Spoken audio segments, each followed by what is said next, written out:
और ये भी देखें इनको हराने के लिए कौन सी साजिश नहीं रचाई गई।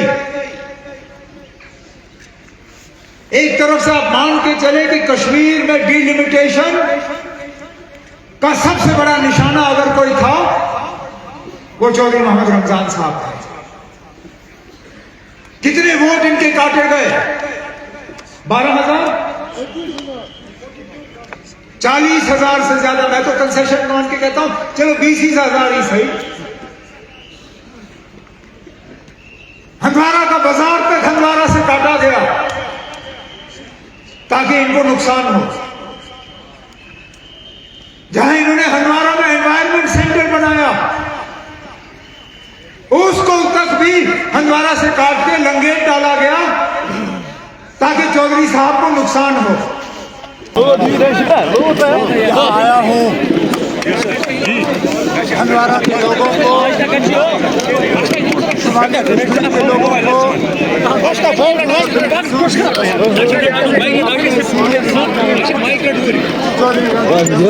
को मुबारक करने राज्यसभा के इलेक्शन हुए। उन इलेक्शनों में चौधरी रमजान साहब भारी अक्सरियत से कामयाब हुए।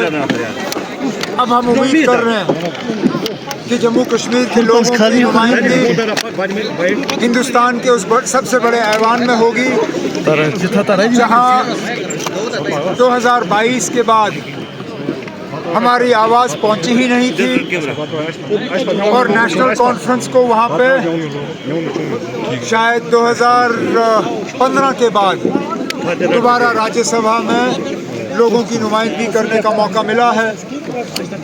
हमने 3 बेहतरीन उम्मीदवार राज्यसभा भेजे हैं जम्मू कश्मीर के लोगों की नुमाइंदगी करने के लिए और उम्मीद करता हूं कि इनके हाथों हमारे जो मुतालबे और मसले हैं उनका हल होगा। उमर साहब, जिस तरह से आज आसिफ इल्जामी ने ज्वाइन वायलेशन हुई है, स्टार कंपेनियन माना जाता था और कॉन्स्टिट्यूएंसी हेड है, आपको लगता है सज्जाद गनील उनको बहुत बड़ा धक्का लगा है उसके ज्वाइनिंग से? मैं उस पर कुछ नहीं कहूँगा। एलओपी साहब ने सर कल बडगाम को लेकर बीजेपी कह रही है कि एमसीसी की वायलेशन हुई है। आशिक साहब का नेशनल कॉन्फ्रेंस में हम खैर मकदम करते हैं, उनको वेलकम करते हैं। हम जानते हैं कि वो कितने एक जाने माने लीडर हैं पूरे इस ज़िले में और बिलखसूस हंदवारा कुपवारा इलाके में। इनका आना नेशनल कॉन्फ्रेंस के लिए और यहाँ के लोगों के लिए फायदेमंद साबित होगा और उम्मीद करता हूँ कि उनके साथ अब काफ़ी आगे तक एक साथ काम करने का मौका मिल जाए। को लेकर बात की एलओपी साहब ने कहा एमसीसी का वायलेशन कर रहे हैं, हम उसके खिलाफ कार्रवाई करेंगे। कोई नहीं ना सर आज 2 एम्प्लॉयज टर्मिनेट हुए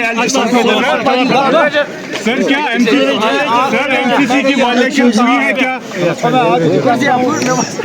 डिटर्मिनेशन का सिलसिला जो है ये अदालत के जरिए होना चाहिए। हर किसी को अपनी सफाई देने का मौका मिलना चाहिए। ये जो सिलसिला मुलाजिमों को निकालने का इस्तेमाल होता है, इसमें मुलाजिम को अपनी सफाई देने का कोई मौका नहीं मिलता और अक्सर बेशतर जो है ये लोग फिर अदालत के जरिए वापस उन्हीं जगहों पे आते हैं जिनसे इनको निकाला गया। सर 1 लाख जानना क्या हुआ सर कि अदालत का तरीका इस्तेमाल करके जो लोग वाकई गुनहगार हैं उनको सजा दें, शक की बुनियाद पर उनके खिलाफ कार्रवाई होती है। वो मुझे लगता है हम सबके लिए नुकसानदेह साबित